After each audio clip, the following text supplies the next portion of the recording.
PWBA.com is the exclusive live streaming home of the PWBA Tour, and we ask that you do not live stream from your personal devices. All right, athletes, press those check marks. Your arrows will come up.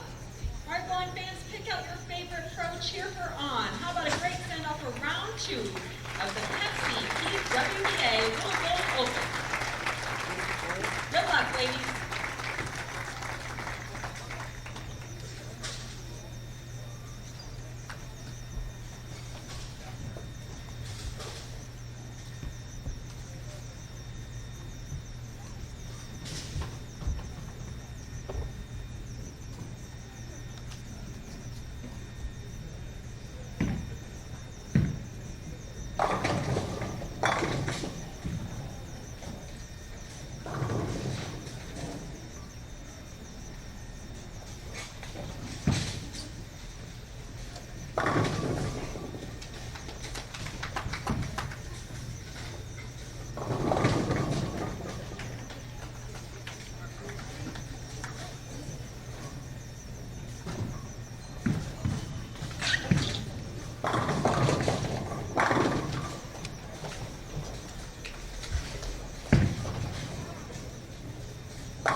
Good evening, everyone, and welcome back to Bowl TV's live continuing coverage of the 2019 Pepsi PWBA Louisville Open from Executive Strike and Spare right here in the heart of Louisville, Kentucky. I'm Daniel Farish filling in for Emil Williams Jr. We are 8 games down, 8 games to go in qualifying here at the 2019 Pepsi Louisville Open. Our leader after this morning, Hall of Famer Liz Johnson, plus 226. 14 pins ahead of Danielle McEwen at plus 212. Dasha Kovalova plus 206. Liz Culkin and Birgit Vogler tied in 4th at plus 189. 6th place Stephanie Johnson plus 168. Diana Zevyalova plus 159. Kelly Kulik plus 154. Missy Parkin plus 138. Rounding out the top 10, Tanya Rummenper plus 132. And your last 2 spots looking to advance inside or into the top 12 for tomorrow morning's round of 12. Maria Jose Rodriguez in 11th at plus 128, and Sydney Brummett in 12th at plus 115. You are watching the featured channel here on Bowl TV, lanes 39 through 42. We have 3 other channels covering every lane in competition this evening. So I suggest not to miss out on the action. Open up 4 tabs if you're on your computer and watch all the action like a 4-square on your monitor.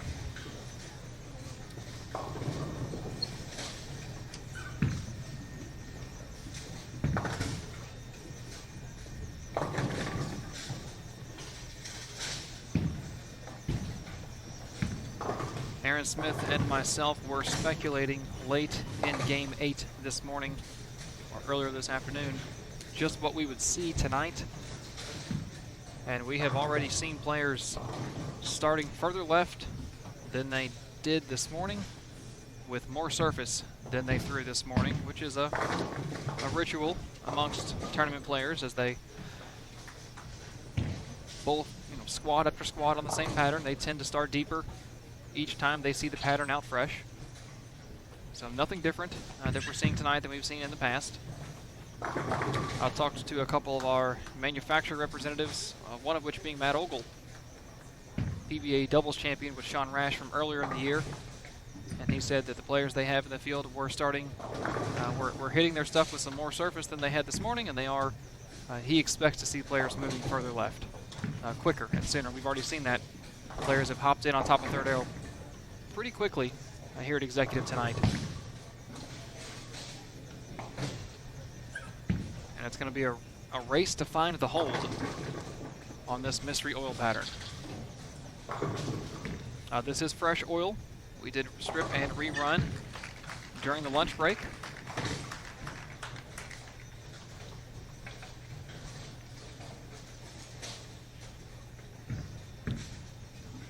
Take a look at some players just outside the cut line again. Top 12 after tonight, based on their 16-game total, will advance to tomorrow morning. It was actually a tie in 12th place between Sydney Brummett and Sandra Gongora at plus 115. Brianna Cote in 14th at plus 110. Verity Crawley plus 95. Clara Guerrero plus 72. Shannon O'Keefe plus 55. Megan Zapansky plus 47. Jordan Richard plus 11. And the last player in the field plus, sitting in 20th position, Taylor Boltice at plus 7.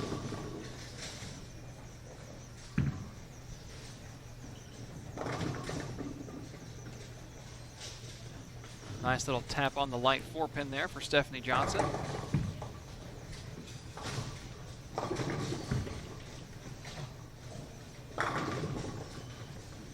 Already seeing a couple strings out there. Jordan Richard with the front 4 over on 35 and 36. Kimmy Rampone front 4 right here in front of us on 39 and 40. Had a couple players on front 3. Verity Crawley just to our right on 41 and 42. Split the 4th. And up on the right side of your screen, Aaron McCarthy over on 43 is on the front 3 as well. A love tap on the back of the 9-pin for Sandra Gongora.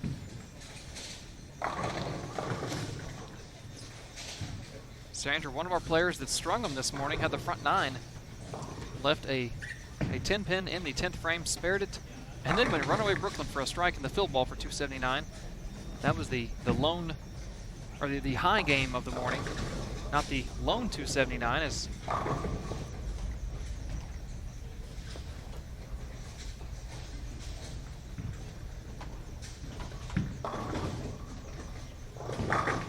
Danielle McEwen had a nice 276 game 2. And those were the only games inside the 270s this morning.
We talked throughout the morning how some of the players expressed their opinion after practice yesterday that scores would be on the low side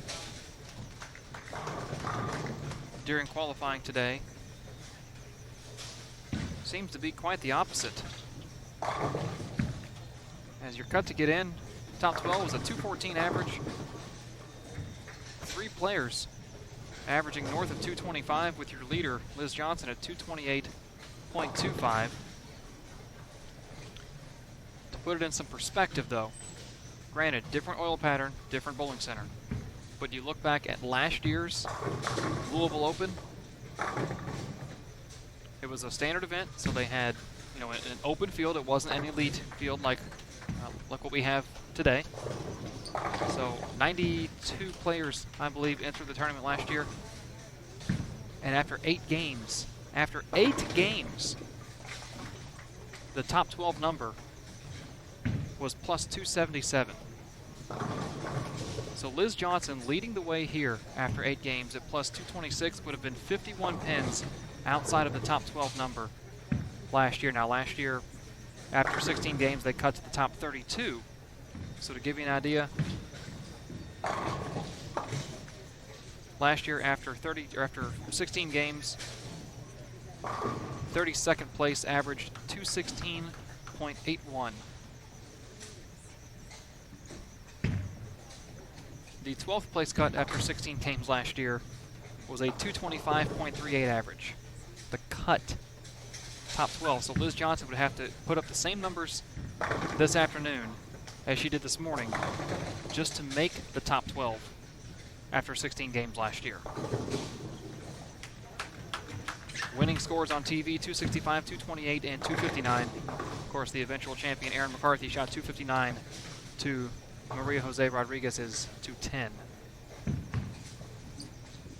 But just to put it in perspective, scores may be higher today than some of the players thought after yesterday. They are nowhere near eclipsing the numbers from last year at Fern Valley Strike and Spare. Different surface, different pattern, larger field. I'm sure a lot of that plays into it. All right, Russ, you're here for game 1. Welcome. Welcome, sir.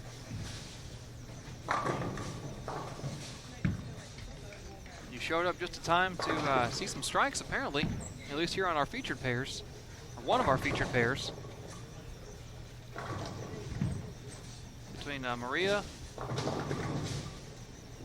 Stephanie, and Kimi. At least Kimi started front four. Quite a few strikes. Jordan Richards' front four turned it into a 9 miss in the 5th, struck the 6th. And Megan Zapansky over on 44 had the 410 standing, and they both slow motion fell at the same time, resulting in a strike. That's a solid way to get a strike right there.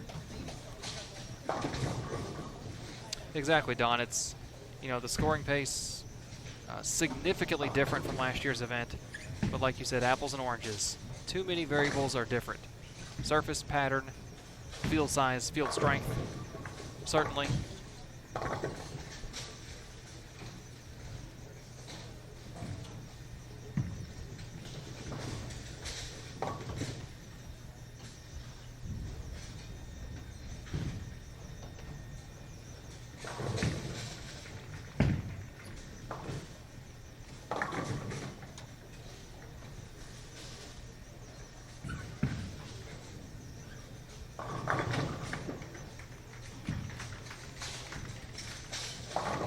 Aaron, I've made Aaron and the guys aware of the problem on 37 and 38, so they are working on a fix as we speak.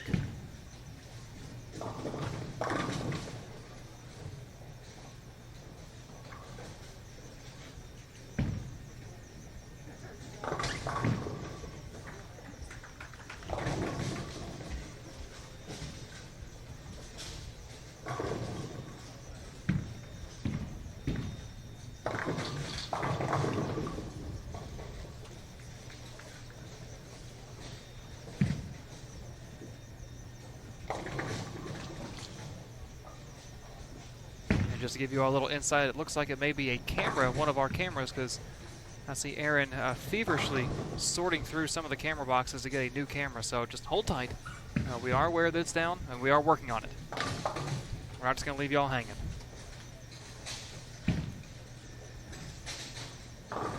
But to give you some updates on that pair, since you all are asking, Shannon O'Keefe, strike, spare, spare, 3-bagger. Summer Jasmine, 2 opens, a double, and 2 spares. Kelly Kulik, 2 spares, a double, 2 spares, and a strike. And Clara, strike, spare, strike.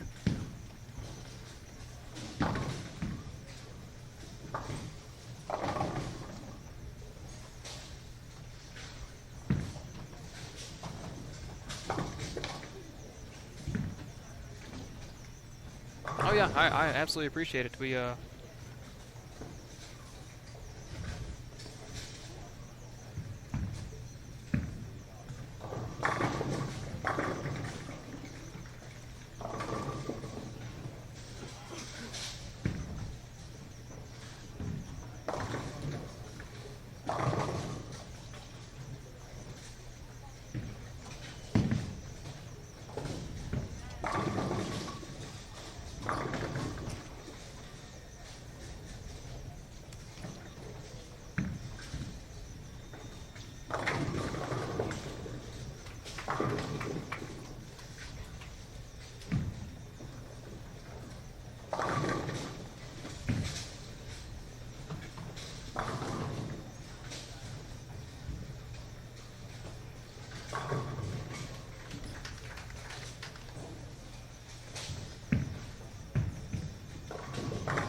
As I'm sure some of you know by now, just listening to me, I am a numbers guy.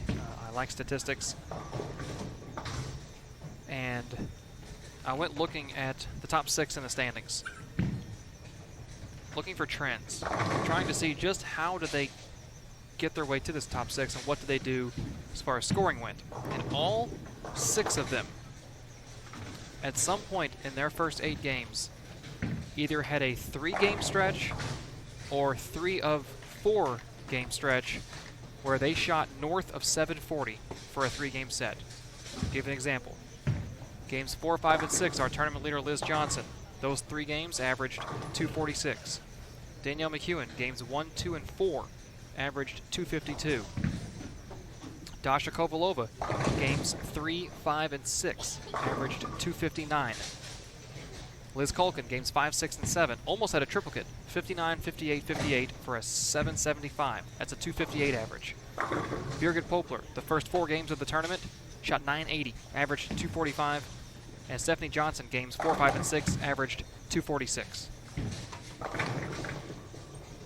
So what they did is when they got to the pairs that they knew they could put a number up, they did, and they strung those games in a row. They didn't follow a great game with a bad game. And for the 2 players I mentioned, Danielle McEwen and Dasha Kovalova, who put those numbers up 3 games in a 4-game stretch, both of them, that 4th game that I omitted, was between 190 and 200. So it's not like they had a big game and then shot 160. So they managed the bad pairs and got 190 out of them, and then exploited the good pairs, and all of them averaged north of 245, some of them north of 255 on the good pairs.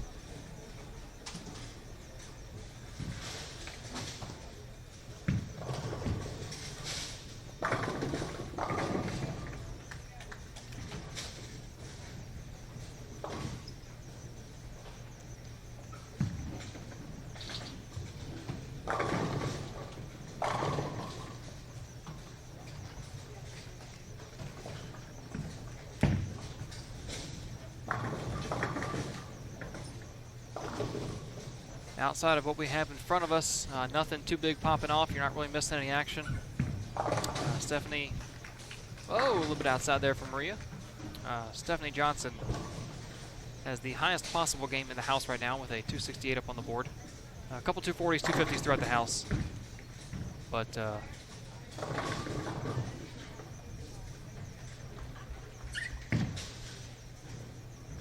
nothing crazy big.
Okay, give you an update.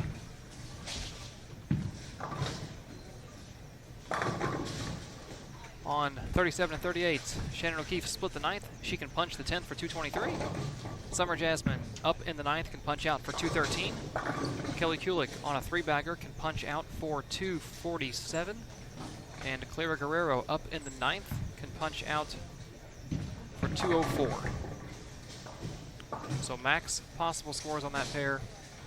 Shannon O'Keefe 223, Summer Jasmine 213, Kelly Kulik 247, and Clara Guerrero 204.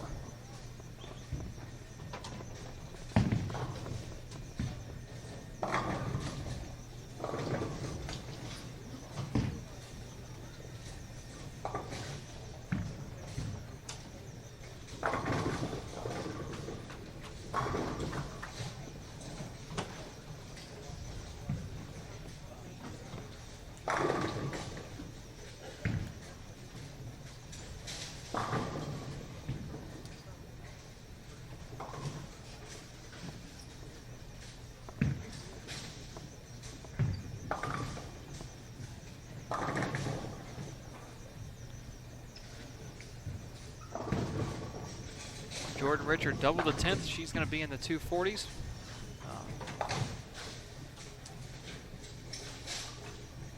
Pending her fill ball.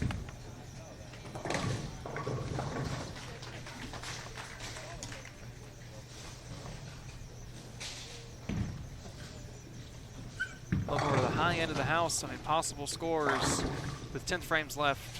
170, 220, 190, 220, 180, 210, 180. A couple 220s in front of us. Of course, Stephanie with a possible 268 out there. Stephanie in 6th coming into this evening, plus 168.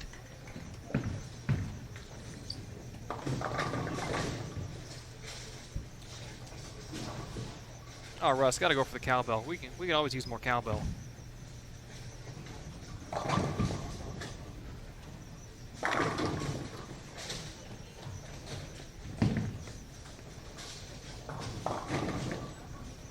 Jordan, 7 count in the fill for a 243. Kelly Kulik has gotten the first one in the 10th. That puts her in the 230s. Double in the 10th would put her in the 240s.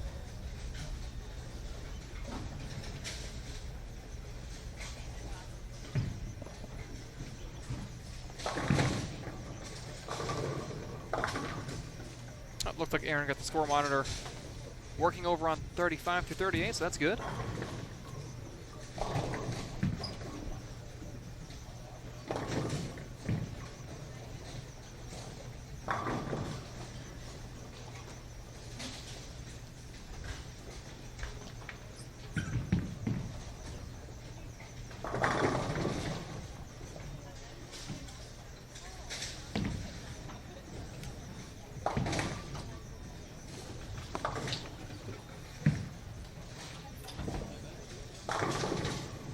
I'll look away for 1 second. Stephanie misses the first shot of the 10th.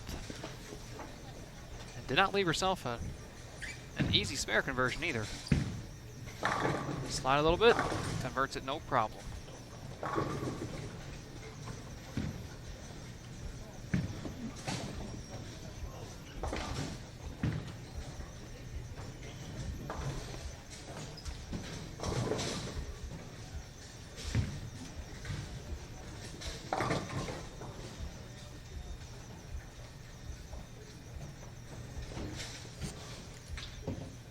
Kelly Kulik, 236.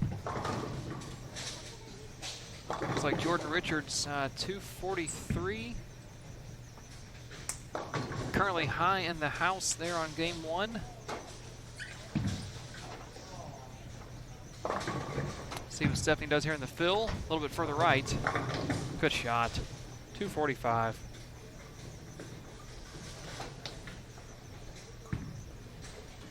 Yeah, Steph, you're not bringing yourself any luck.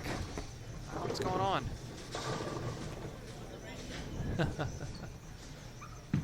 Valerie Bercier, nice quiet little 225 right in front of us. Kimi Rampone 199 with 2 splits late in the game. Stephanie 245.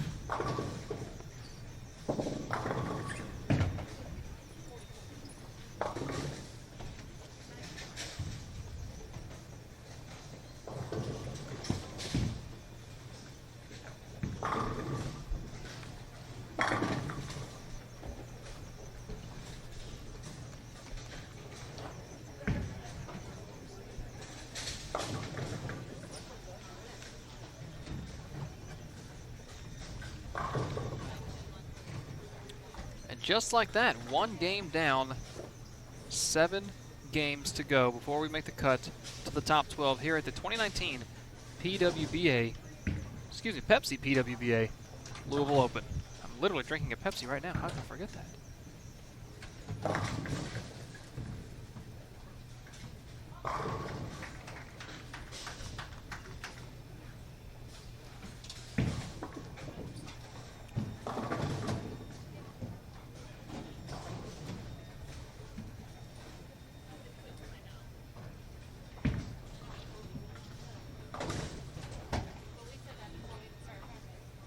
Well, members in the Bowl TV chat, have you been tuning in to Bowl TV and want some inside analysis on the latest happenings in the bowling world?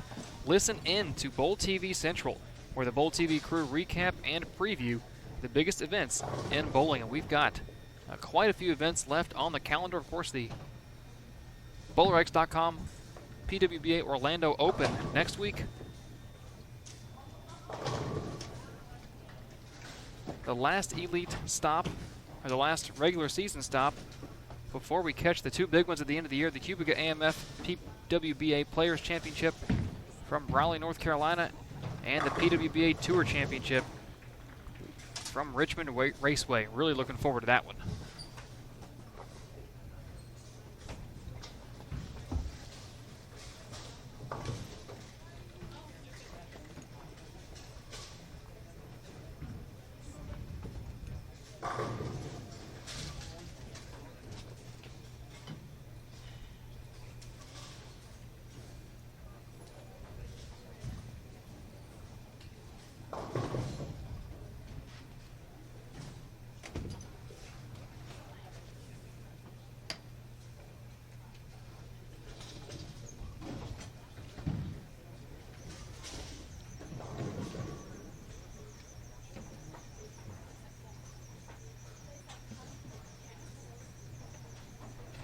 Take a look at who we're going to have in front of us here on Game 2. Liz Johnson, Julia Bond, Ashley Galante, and Jordan Richard on 39 and 40. 41 and 42, Kelly Kulik, Clara Guerrero, Shannon O'Keefe, and Summer Jasmine. Still have one pair, 31 and 32, finishing up their first game, so maybe a few minutes before we get scores updated on the ticker up top, the bottom of the scoring monitors.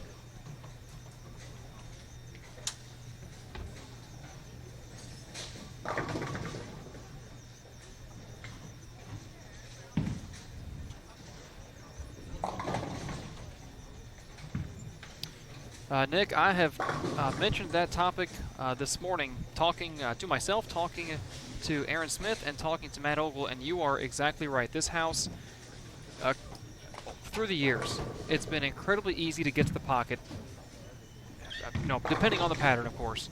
But once you get lined up, it's easy to get to the pocket on the house shot, the modified house shot, derby tournament shot, what have you. But this place has always been about carry. I don't know if... I know that the sidewalls, from being the association manager for 3 years and doing house inspections, the sidewalls here definitely have less deflection than most places with the shape that they were in. I don't know if that's been changed recently, but you don't see pins fly here along the pin deck. Head pins come over to scout the 10 or off the right side of the 7. You don't see a lot of flat 10s get slapped out. Don't know if the flat gutters may be a little lower, which would cause the pin to lay down more and not bounce back up as quick. But yeah, this place has always been about carry, and we have seen that. We saw it in the PTQ yesterday. A lot of hard 10 pins on 39. We've seen a lot of corner pins today. Nowhere near the 8s and 9s we saw in East Hartford last week. That was painful. It's a lot more satisfying as a spectator to see a flat 10 or a ring 10 than it is a stone 8 or stone 9. Just because the stone 8 or stone 9 gives you the feeling that, that person got screwed, where ring 10, you might be able to critique that a little more. But yeah, you're dead on. Lots of flat 10s, lots of wrap 10s. And growing up, one of the 300s I have on my record that I cherish the most is the one that I shot in here on the wood probably 7 or 8 years ago, subbing in a Friday morning third shift league, like a postman's league. What made it even better is, at the time I was throwing what I consider to be one of the worst balls I'd ever had. I'm not going to say what it is. It doesn't matter. But you add in all the factors. It was a morning league I was subbing in on the wood in a very tough house, throwing a ball that I never really got matched up with. And yeah, I cherish that one a lot.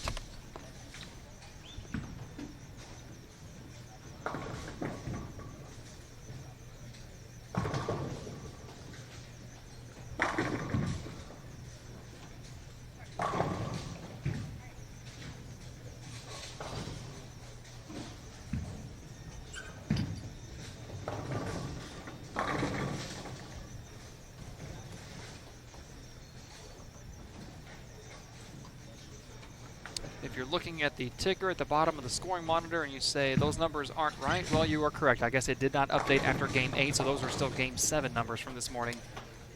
But as soon as all of the names flip to their new lanes, I believe that's when the software kicks in, and then we'll update our numbers after Game 1.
Brandon, to answer your question, I don't think I retired that ball after that day. I mean, you're talking, this was probably 8 years ago. I'll probably try to throw it a little more on some stuff, but it didn't last very long.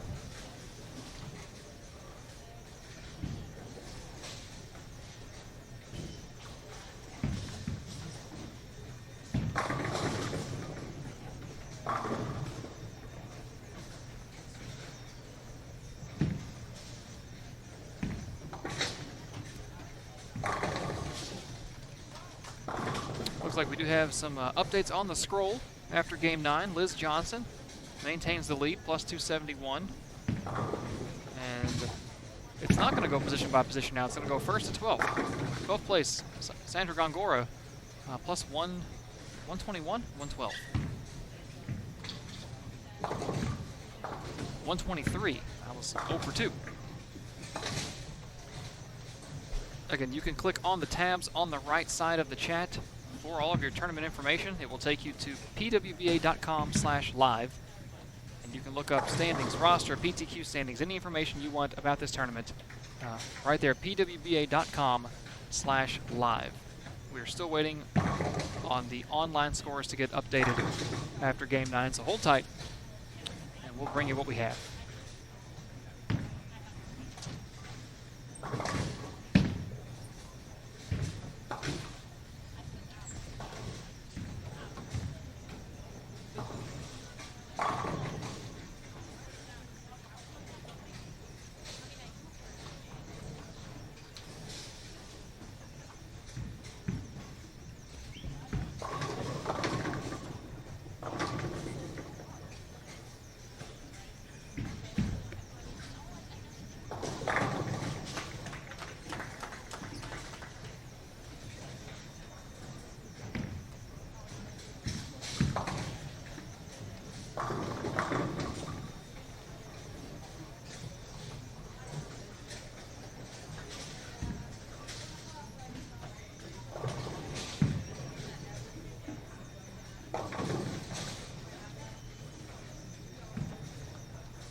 we do have some updated standings after 9 games. Liz Johnson, your leader, at plus 271, extends that lead over second place Danielle McEwen at plus 228.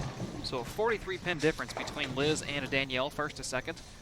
Stephanie Johnson's big 245 jumped her up to third at plus 213. Dasha Kovalova in fourth, plus 204. Kelly Kulik in fifth at plus 190. Birgit Poplar, plus 182 in sixth. Liz Kulkin, plus 172 in seventh. Diana Zavyalova, plus 159 in eighth. Missy Parkin, plus 154 in ninth. Maria Jose Rodriguez, plus 153 in 10th. Brianna Cote, plus 132 in 11th. And as we mentioned on the scroll up top, the final transfer spot with 7 games to go, Sandra Gongora, plus 123 in 12th place. Only 4 pins back to Tanya Romapur at plus 119, and then it is a 32-pin gap to Verity Crawley in 14th at 81. Sydney Brummett, plus 72 after shooting 157 the first game this afternoon. Shannon O'Keefe, plus 67 in 16th. Jordan Richard, plus 54 in 17th. Clara Guerrero, plus 43 in 18th. Megan Sapansky, 33 over in 19th. And your final bowler inside the top 20, and your first bowler that is under the 200 average mark is Taylor Boltice at minus 14.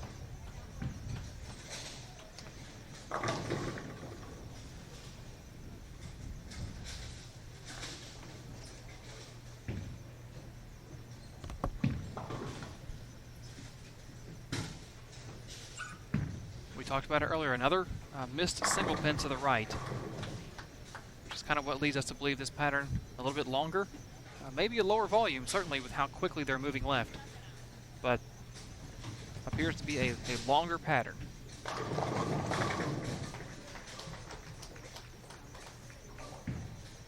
Brandon, for sure, I will do that. And Russ, to your to your all's questions about the scroll up top, I know in East Hartford last week, they were only showing, throughout the entirety of the event, first place and then 12th place. So I think we were a little spoiled this morning with 1st through 12th. I'll see if I can't maybe get them to run the whole thing. I don't know if they're going to do that or not, but certainly if there's anything you want to know, just ask me in the chat and I'll give you the numbers.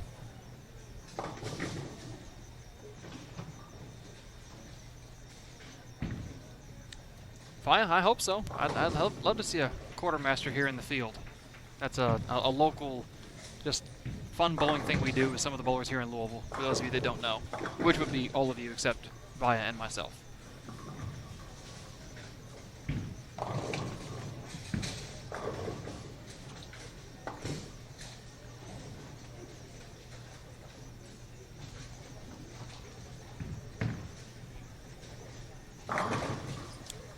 Well, if you're just watching our featured pair, I will tell you, you're not missing out on any crazy excitement throughout the rest of the house.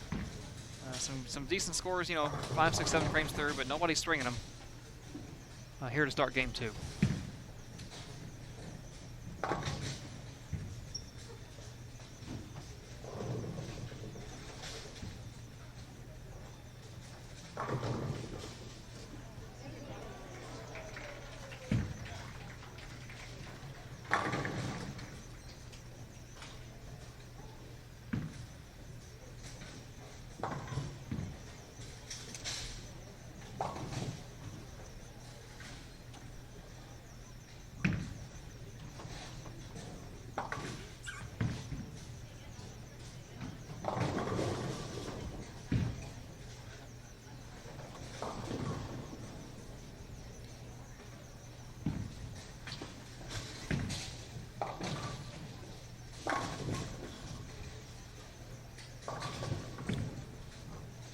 All right, Brandon. Well, based on what you've seen throughout this morning and this evening, and if you need more evidence, more time to watch, you can let me know. But I'd like to get your all's take. What kind of pattern you think this is from watching these players bowl on it? Of course, the pattern not released to the players, will not be released until the TV show tomorrow at 5 o'clock on CBS Sports Network Live. They did have a 90-minute practice session yesterday. Try and get a feel for the lanes, a feel for the pattern, see how they break down. Of course, the breakdown on a practice squad is not going to be as uniform as the tournament, because you're going to have players trying every single angle they can. But at least gives you kind of an idea.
Well, Brandon, I can tell you that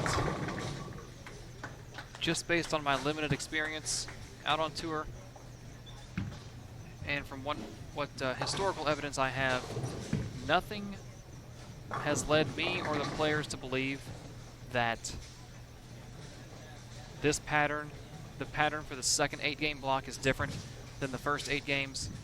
Certainly speaking with them after East Hartford and kind of asking them, I didn't want to come out straight and ask it, but just kind of beating around the bush. None of them thought it was a different pattern. They just thought it broke down differently because of how the lanes were played. And from watching how they're playing this pattern and talking to the players and talking to the ball reps and the manufacturer representatives, it does not appear to be a different pattern. Now, on the TV show tomorrow, they announced that they ran 2 different patterns, and so be it. But for these elite events, we've not been led to believe that would be the case. We're certainly seeing. Oh, nice way to cave in the 4-9, Ashley Galante. We're certainly seeing a lot of the same characteristics this evening that we saw in the pattern this morning. but I think you're closer with your second guess of 42 to 44 feet. My guess was 43 to 45, lower volume. I think when we see a picture of the, a graph of the pattern on TV tomorrow, we're going to see like a long rectangle shaped block going down the middle, and that's where the players are just chasing that block in, trying to find more and more hold.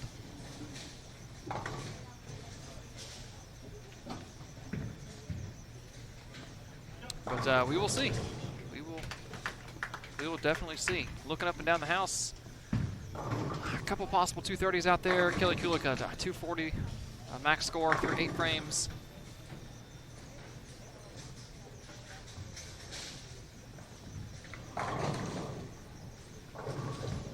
Brianna Cote through 7 has a 264 max score on the board.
No, I gotta disagree with you about that. It's if you're gonna bowl on tougher patterns, there's no such thing as too old when it comes to trying to read for instance, a Kegel lane graph, a pattern sheet. And it's not as simple as looking at 1 or 2 numbers on the sheet and going, oh, well, this is what that means. I mean, there could be classes taught on how to read a lane graph. Read the volume numbers, read the load numbers, look at the ratios, what all those numbers and categories and columns mean. But I'll say this, it does not, I learned this, I didn't learn this, but this was in full effect at Junior Gold. It does not matter what kind of pattern you put on the lanes, the field determines where that pattern is going to be played. For instance, at Thunder Bowl, the bowling center I was at for Junior Gold, we found out after the tournament, I thought throughout the tournament that the pattern they were bowling on in my house was 43, 44 feet with maybe a higher volume. Turns out it was 50 feet long, because whenever the players hit 11, man, that ball went 60 feet. And bowlers at any level want to see hook. And they spaz out a little bit when they don't see the ball hook. The younger or the less experienced the player, the more they spaz out and the more they freak out and the more that they search for that hook. Well, at Thunder Bowl, if you hit 11, that ball went 60 feet. If you hit 13, well, I'm still waiting for the ball to come back because it's still sliding through Metropolitan Detroit. But on 3, 4, 5, there was dead hook at like 15 feet. And that's where all the kids migrated to. They migrated to that hook out there on 3, 4, 5. It was not the optimum place to play. It's not where the pattern should have been played, but it's where the field migrated to, so that's where everyone played. And every now and then I would have a kid come through my live stream pair that would be playing the pattern correctly, a break point of 12, 13, 14. And man, when their ball got to the pocket, it wanted to strike, and it wasn't going to be denied. But because they had no help breaking it down, the minute that they missed one way or the other, and I'm not talking 2 to 3 boards, I'm talking they missed a board. And the ball had no chance. You miss right, it's going to sail. You miss left, it's going to hook. But had the field just stayed on 11, 12, 13 and broken that down and jumped left, they could have created all the hook they wanted because it was a lower volume 50-foot pattern.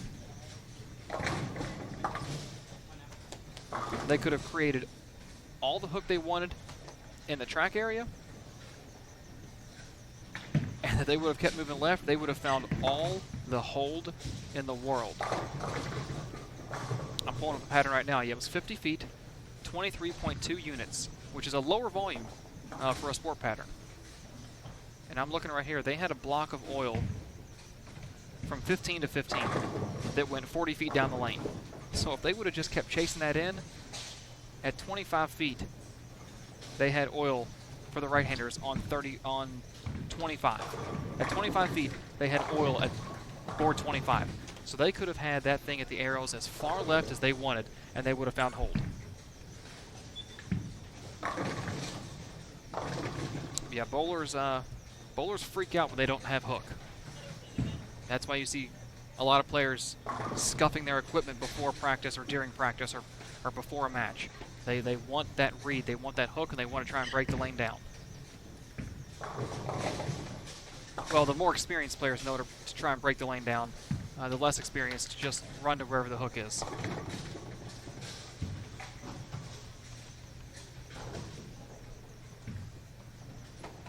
All right, take a look at some scores throughout the house. Man, they're down. Valerie Bercier, nice, another 220 game. Maria Jose Rodriguez in the 220s. Liz Johnson a chance to get in the 220s. Kovalova can double the 10th for the 220s off to our left. A little further down. I am not seeing Giselle Poss. That's a oh, that's not 220. Yeah, I mean nothing. So a couple 220s out there. Field started further left. They dug into their hold too soon.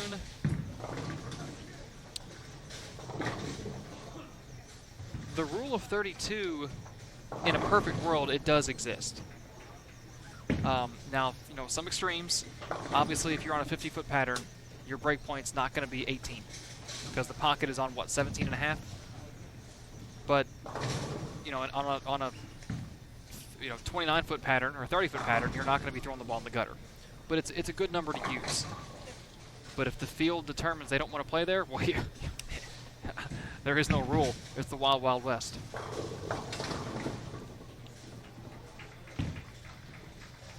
Yeah, 31, 32. It all translates.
Well, now that we are 2 games into this 8-game block, I'm going to take a quick break. But before I do, I'd like to give a big shout out to our sponsor who made this event possible, Pepsi. This event brought to you by Pepsi. Delicious, refreshing Pepsi. We are 2 games into an 8-game block here at the 2019 Pepsi PWBA Louisville Open at Executive Strike and Spare in the heart of Louisville, Kentucky. We'll be right back for Game 3 on Bowl TV. Bowling lives here.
All right, back at it here. Game number 3 this evening.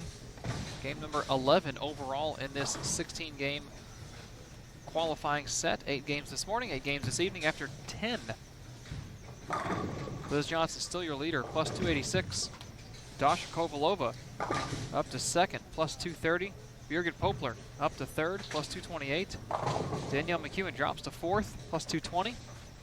Stephanie Johnson maintains fifth at plus 204. Kelly Kulik in sixth at plus 191. Maria Jose Rodriguez plus 179. And Liz Kulkin plus 174. Brianna Cote plus 163. Diana Zavyalova plus 161. And 10th, 11th, Missy Parkin at plus 160. And 12th, Tanya Romenberg at plus 133. And we still see a gap of now 36 pins between 12th place and 13th. 13th, Sandra Gagora plus 97. Sydney Brummett plus 88. Shannon O'Keefe in 15th at plus 85. Verity Crawley in 16th plus 53. Jordan Richard plus 46. Megan Zapansky in 18th plus 37. Claire Guerrero plus 2. Rough start for her, 171, 159, minus 70 for her first 2 games tonight, falling to plus 2 overall. And at 20th, Taylor Bultice at minus 21.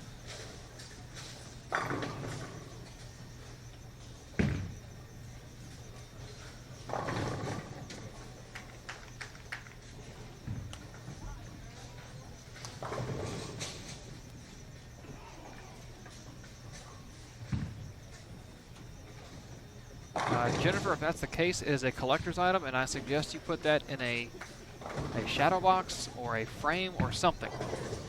A tardy slip signed by E3. I like it.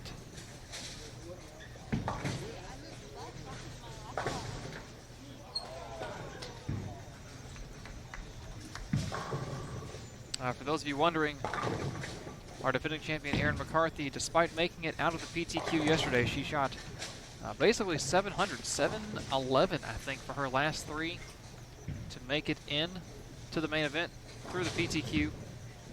She has certainly struggled today, right now in 32nd place, minus 145, averaging just over 185. A lot of people in the chat have commented her body language in the PTQ just didn't look confident, didn't look sure of herself.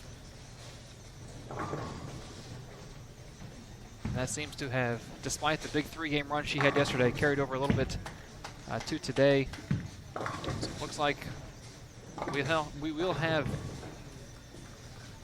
our 3rd PWBA champion in history here in Louisville, as Michelle Feldman just ran over the field back in 98, double aught, and 02, winning all 3 PWBA events here at Executive Strike and Spare, formerly known as Executive Bowl. And of course, Erin McCarthy, our 2018 champion at Fern Valley Strike and Spare last year.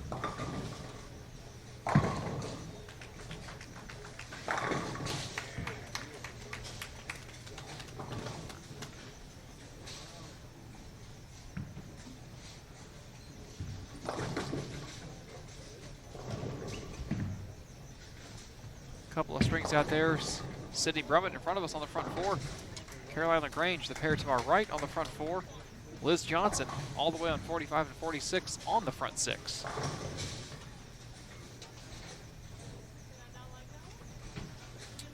Stephanie, you are, where are you? Let's see. You're on 43 and 44. No, that's not right. That was block number 1. You're on 33 and 34. You've went strike, spare, strike, open, double.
Liz Johnson's string comes to an end in the 7th frame. Looks like she missed left a 3-6. Caroline LaGrange, her string comes to an end just now in the 6th frame on a wrap 10 pin.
Catch you later, KC. Have fun at your party tonight. We will hold down the fort and have a party of our own right here in Louisville, Kentucky.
Well, Chris, you know, it is your right to be wrong.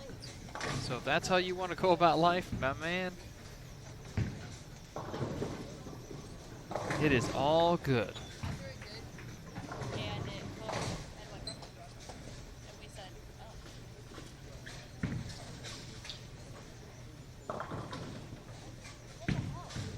Pretty much you act like you're basically swallowing your tongue is what I tell people. Or act like your tongue fell asleep.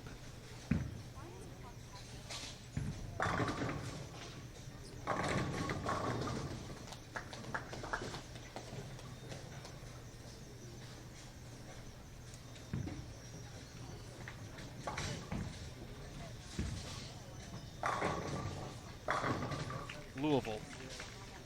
There you go. Brandon knows exactly what I'm talking about.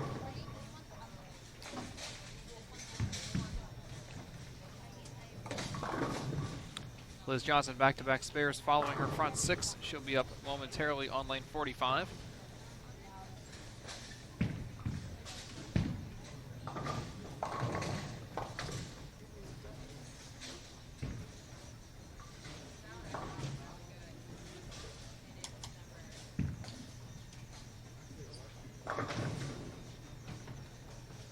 Taylor just could not get the 5 to blow into the 7. It looked like a strong hit. Just could not get the 7 to fall.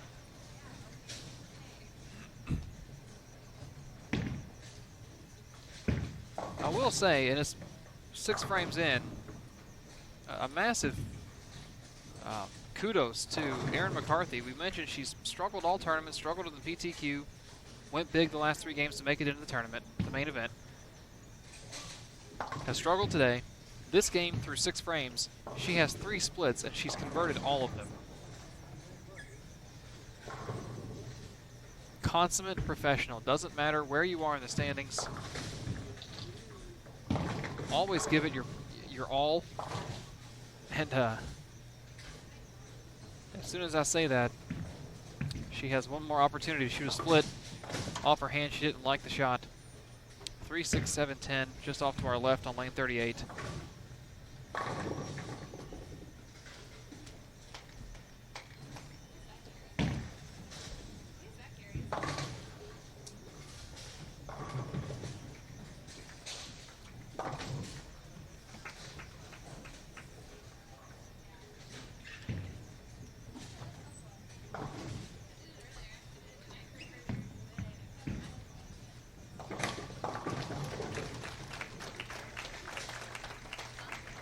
Did not see what Diana converted, but 8 split, she makes whatever it was.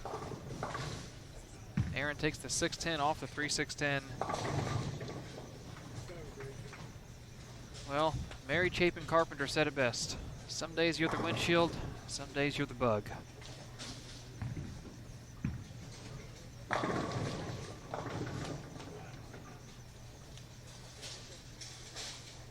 good thing about that is if you're the bug in a bowling tournament, there's only one windshield. And you're stuck next to it with the rest of the bugs. I don't know if I've ever referenced Mary Chapin Carpenter in any broadcast I've ever done in my life, but, you know, Bowl TV, it's time for firsts.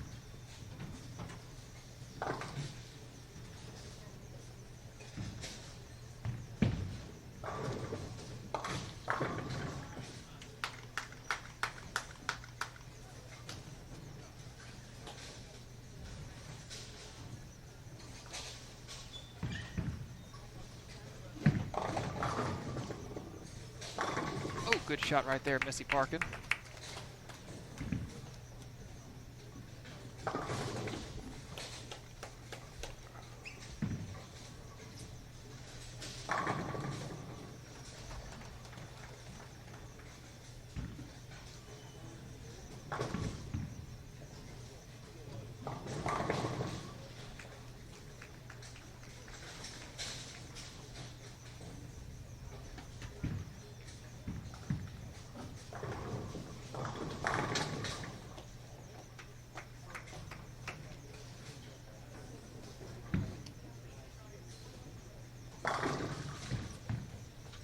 Danielle McEwen giving herself a chance to get into the 230s with that double in the 8th and 9th, clean through 8 frames.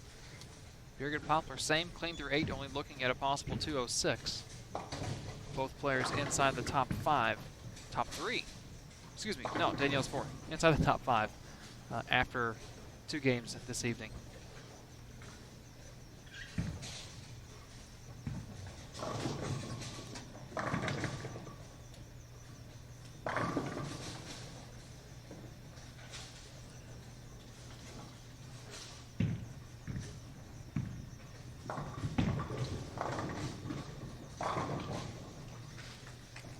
Mentioned Liz down there. She split in the 9th on that quest for 260. Struck there in the 10th.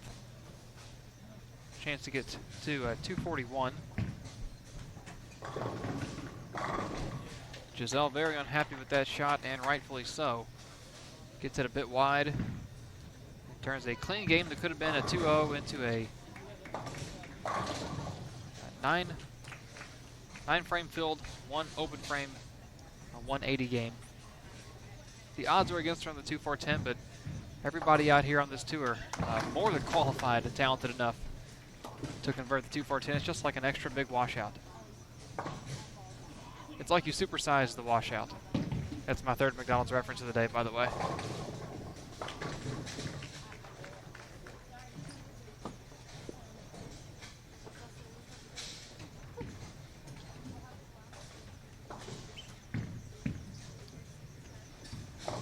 What'd I say?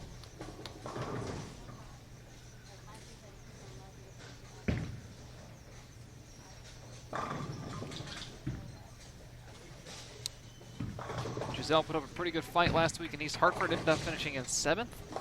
Made the round of 12 cut. Not looking in her favor today. 25th place coming into this game, minus 69. Again, the cut plus 133 with 6 games to go. It's a 213.3 average.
Caroline LaGrange strikes spare in the 10th for a 256.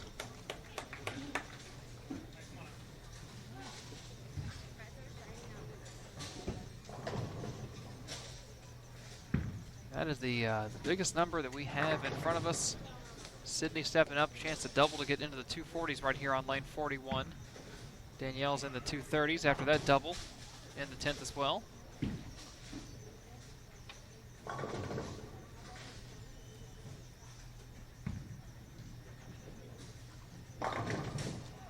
Oh, plaque 10, the first shot in 10th for Sydney. Birgit Popler doing exactly what we talked about these players needed to do, and they did this morning, at least the top 6.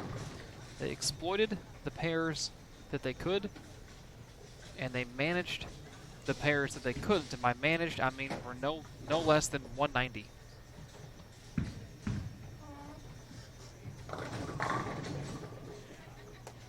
Nice little 248 crumbler for Danielle McEwen. 235, I believe, was the final number.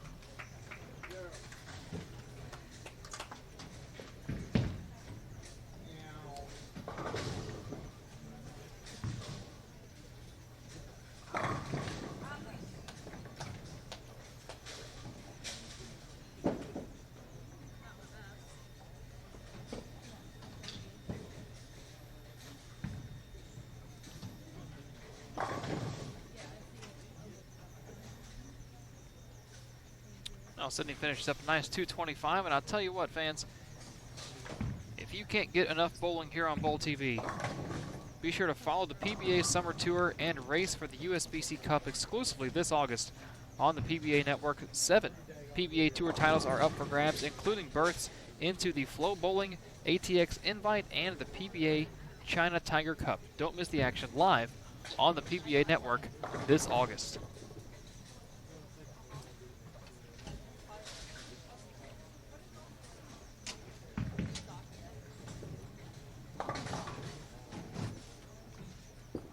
One of the best things about this media boom over the last 20 years is almost unlimited options when it comes to watching bowling, whether on your TV, online, streaming, archived, downloading. Gotta love it. Cannot get enough of this great sport.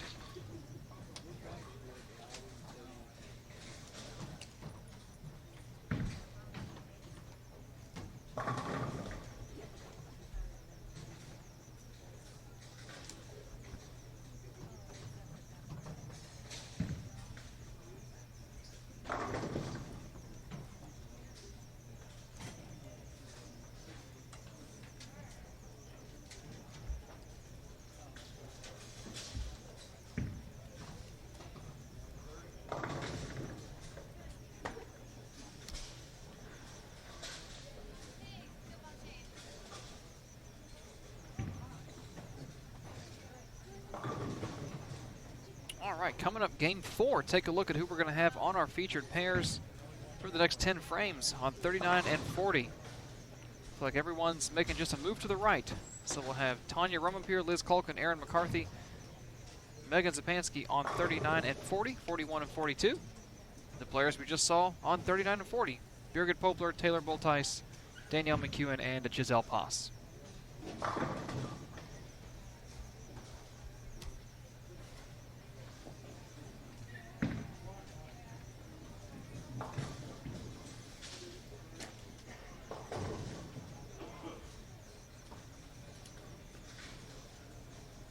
Well, for those of you in the chat, I'm not going to, as they say, beat this dead horse. But what I am going to say is, you all are making me hungry. You're making me want stir fry and spaghetti. What else have you all mentioned? That was all after the Louisville talk. So after this game, I'm going to go order myself something from the snack bar.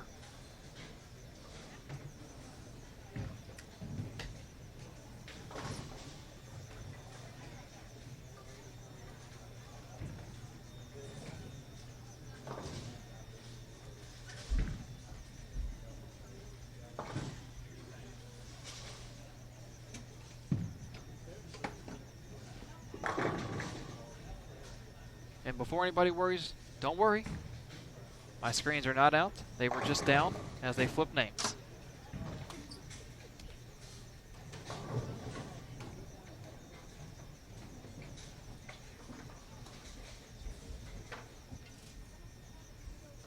You can certainly tell scores are down.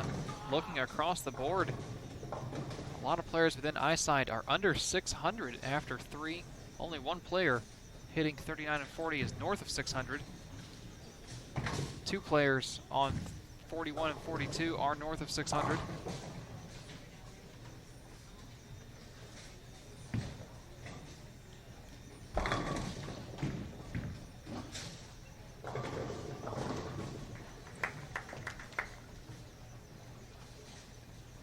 And as soon as everyone's wrapped up game number 11, game number 3 tonight, 11 overall for the day.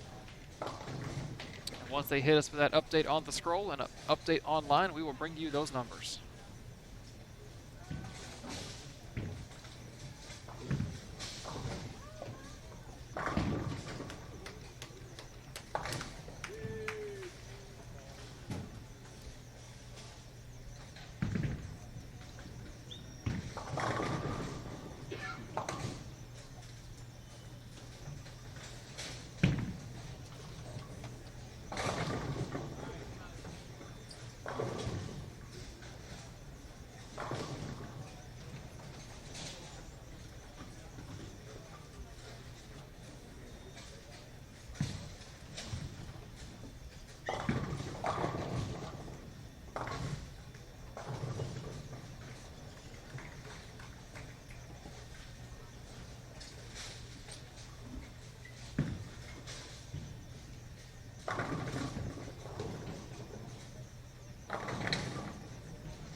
right, looks like we have some updates after game 11 here on the scroll. Liz Johnson still your leader, plus 326. Brianna Cote. So the cut has dropped. The cut after 10 games was plus 133.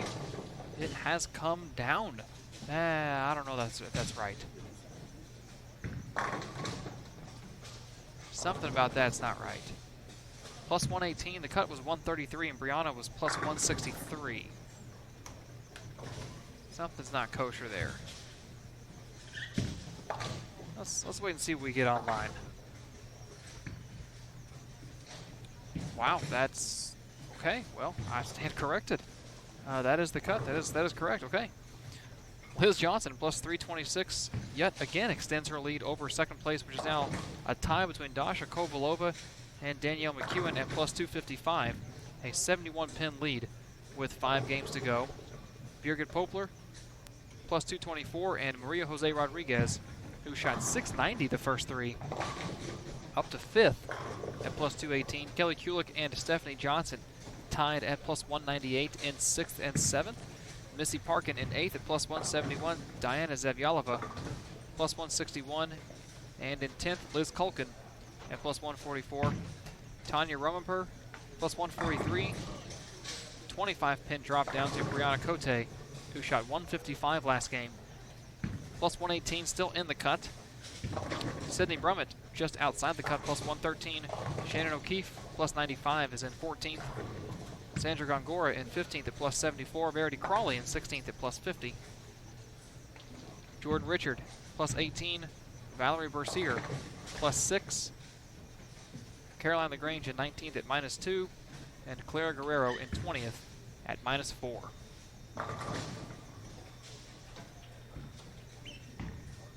Chris, good talking to you.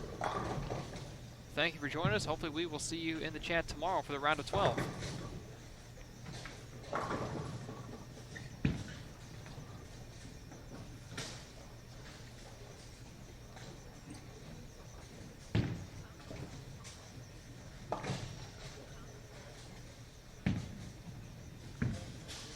If I remember correctly, after 3 games this morning, we had 5 players that were 700 or better. And tonight, after 3 games,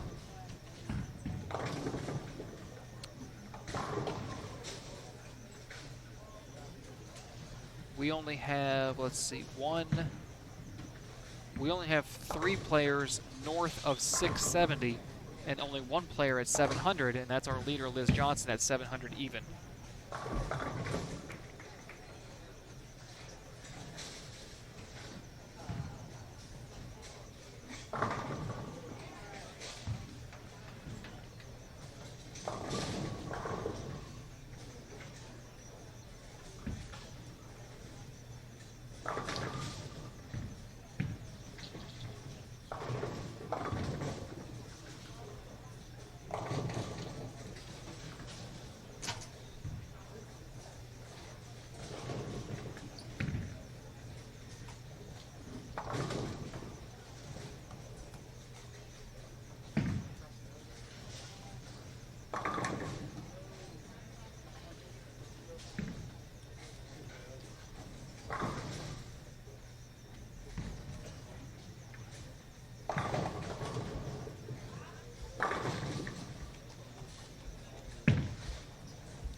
I'm not going to say what's coming up soon, but if you were with us late this morning, you were teased about something that might happen this evening. All I'm going to say is stay tuned. I don't know that I would go anywhere in the next 5 to 10 minutes. That's all I'm going to say.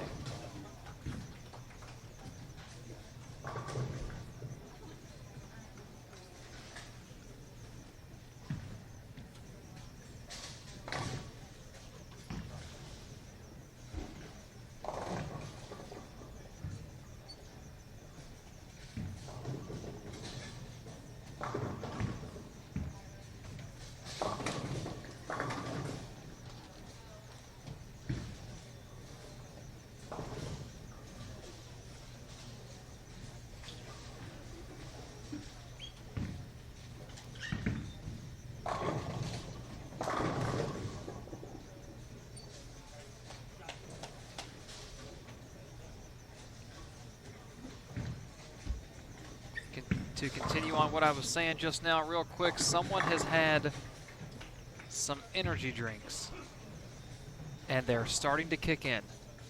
That's all I'm going to say. I wouldn't go anywhere if I were you all.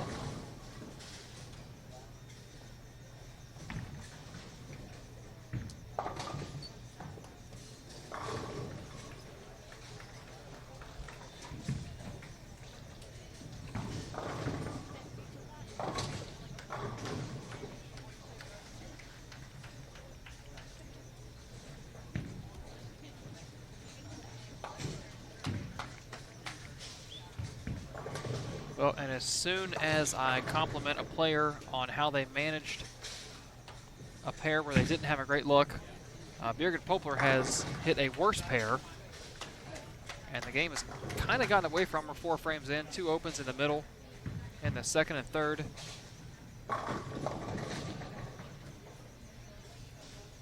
She can string some strikes and get back to 190-2-0. She would save yet another game, which a lot of players have been trying to do this evening.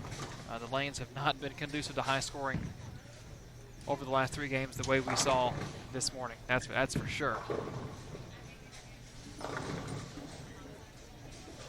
Over to our left on 37 and 38, Josie Barnes with the front 5.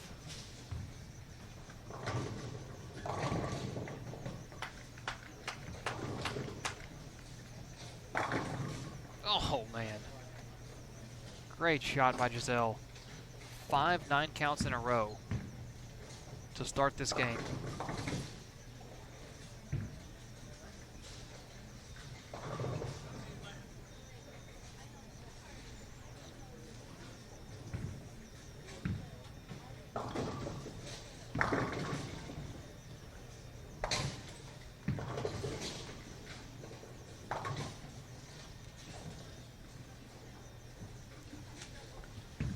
Jennifer, I was talking to, man, who was I talking to earlier about this? Talking about patterns. Brandon, I was talking to Brandon about patterns earlier.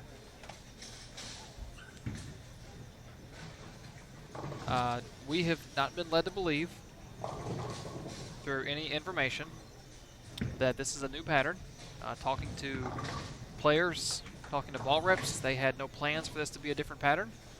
They are attacking it as if it was the same pattern this morning. Historically speaking,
Josie now on to the front 6 over on 37 and 38.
Open in the house. Someone on the far end, spare six-bagger. Can't tell who that is.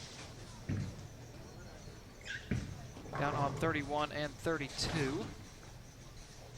Josie will be up on the left side of your screen on lane 38 with the front six momentarily.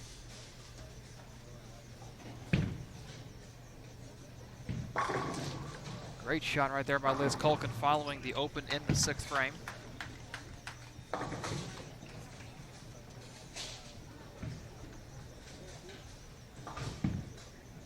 Oh boy, here we go. Brandt has been unleashed.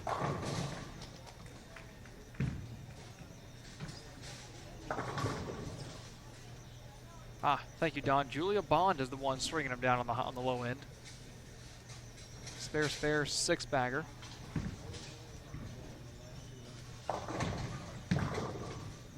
Now, the last time Brandt did one of these power hours, he gave away like 3 prizes in a 40-minute stretch. And it's already started. 50 seconds, as far as my prompt says. Maybe a little less than that. Probably around 30.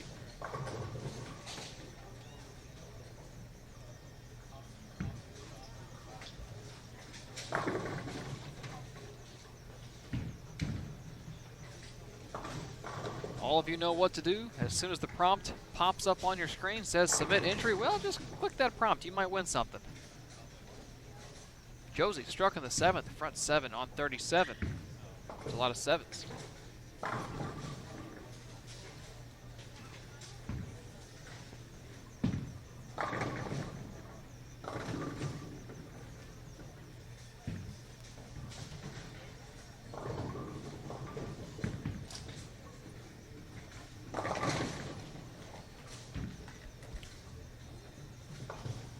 Was it 6 prizes in an hour last week? Wow. I remember it was 3 under like 40 or 35 minutes. You just went crazy.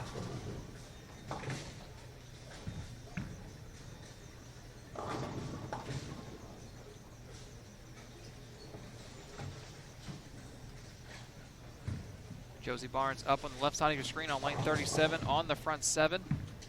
You will see her ball go down the lane right now. High flush strike, good shot.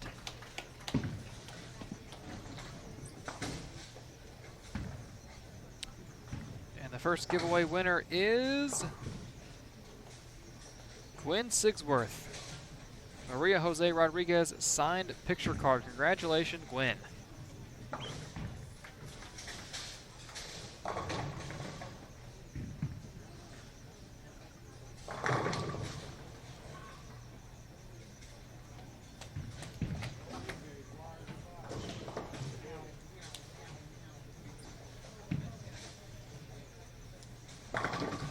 Oh, back to back. Holy free molies. Crowd behind me reacting for Missy Parkin. She has a little bit of a following here in Louisville, whether it's family or friends, or just locals who have taken to her. That's one of the cool things, talking to some of the fans and people I know in Louisville, that they became fans of these players after bowling with them in the Pro-Am last year or this year and getting to know them and seeing the non-competitive side, the other side of them.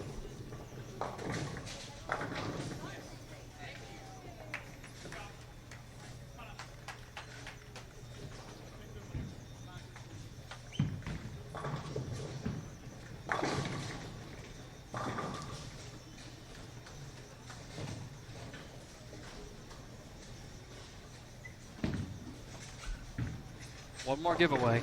He might do 3 in a row. I don't know. I mean, he did do back-to-back. I don't want to tease what might not happen, but it's going down for real.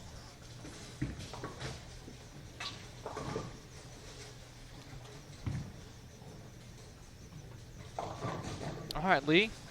Tanya's got some fans in the crowd as she steps up on lane 39, working a pretty solid game through 7 frames. Mentioned Birgit Poplar earlier. After that 4-frame stretch to start, she missed a single pin in the 5th, but has struck 3 times in a row since then. Tanya up in the 8th. Trips the 4. Give her hits. James Fike on the second giveaway. Congratulations, James.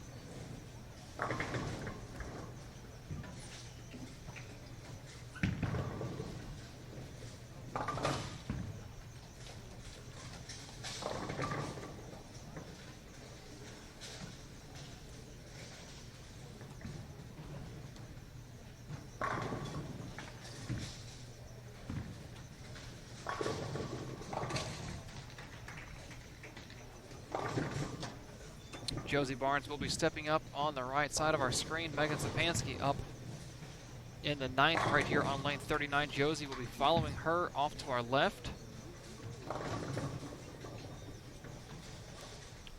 Later, Brandon. Good talking with you, sir. I think she likes it. And she should. Front 9. Fist pump.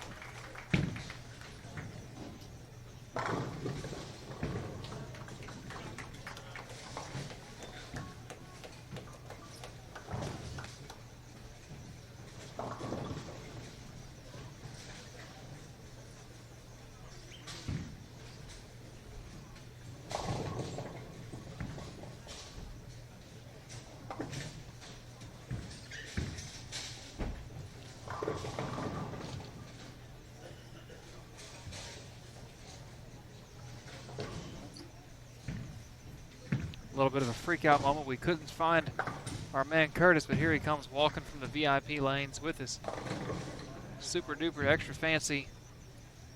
Makes all of our iPhone cameras look like disposable cameras camera.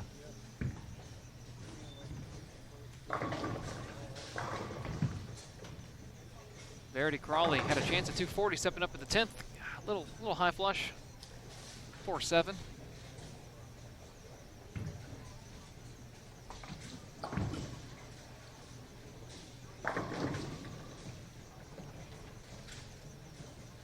Verity was inside the cut coming into tonight. 5:55 for the first 3. Following the 16th at plus 50. 68 out of the cut, as that the cut number still has stayed plus as far as the pace tonight. So 5:50 not going to get it done. 2:20 here though will help her effort to getting up into that top 12.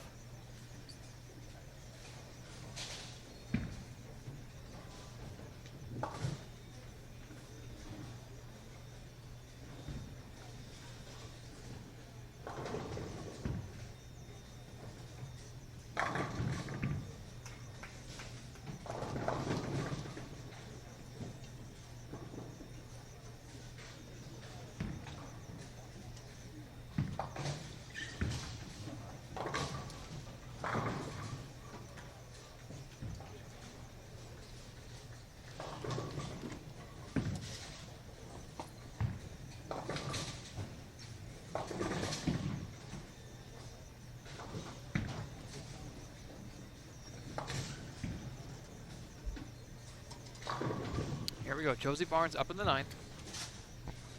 Reverse that, up in the 10th. She will follow Caitlin Simpson, who is up on 38 right now. If you're not already tuned into that channel, I suggest opening a tab and watching.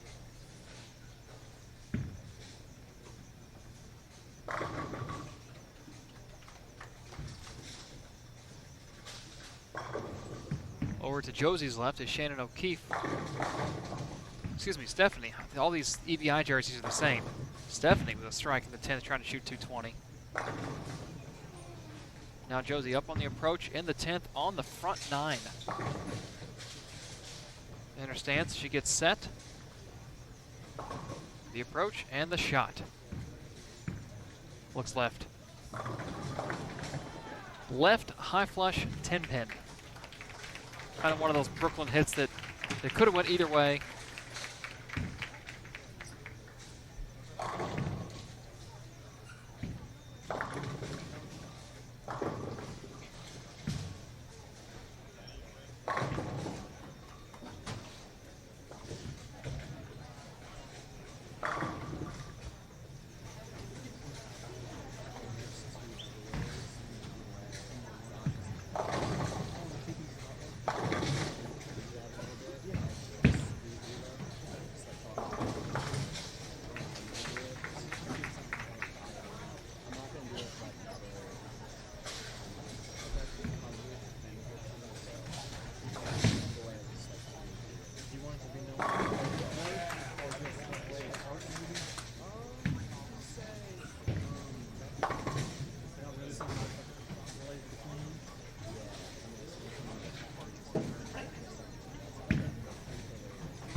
All right, those of you in the chat, I've just spoken with Brant, and he's not going to do the next giveaway for a little bit. I mean, soon.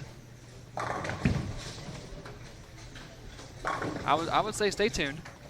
He told me what it is, and to give you all a hint. So the hint is, it's something from the Queen that could come in handy in the future. And that's all you're going to get. Our next two giveaways are something from the Queen that could come in handy later. And now we're going to move on. Nice 277 by Josie there. After 4 games, she's plus 48 tonight. Coming into this game, she was minus 53, so that number gets her plus 24.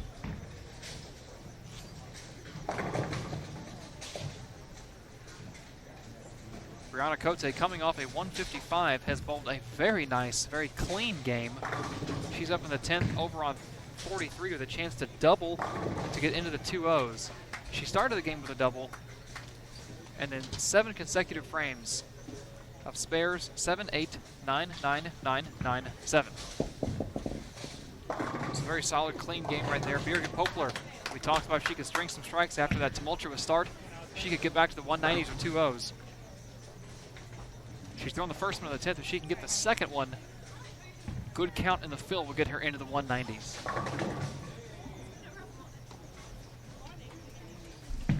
I would say she's pretty safe inside the top 12. In 4th coming into this game at plus 224. Again, the cut was plus 118. So losing, 10, 11 pins with where she's at, not going to hurt you for the top 12. But when you're that far up the standings, you're not concerned about the first cut. You're looking at that top 5 cut. And she's concerned about making TV for the 2nd week in a row.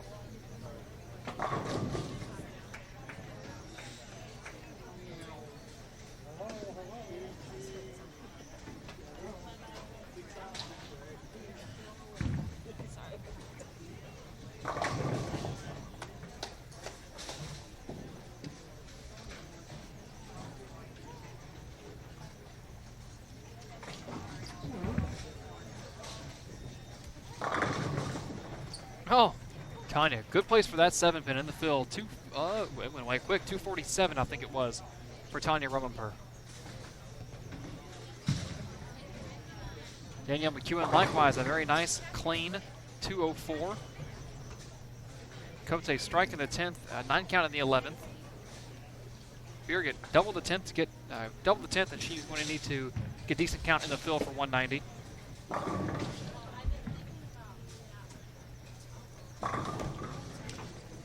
And following this shot, we'll take a quick break. We'll go grab a snack. Emil taught me that. Gotta get a snack in these long days.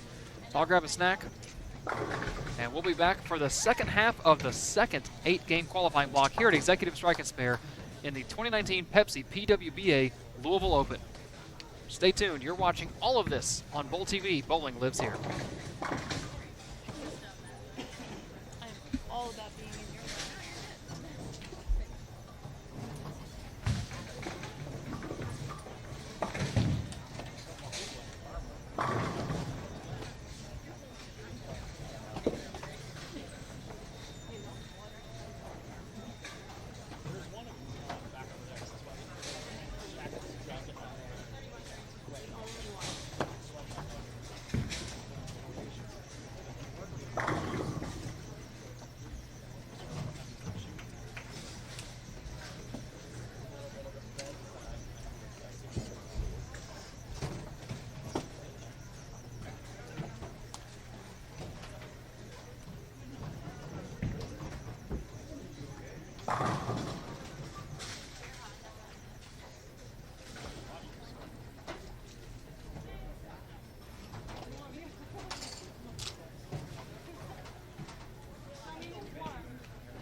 Yeah.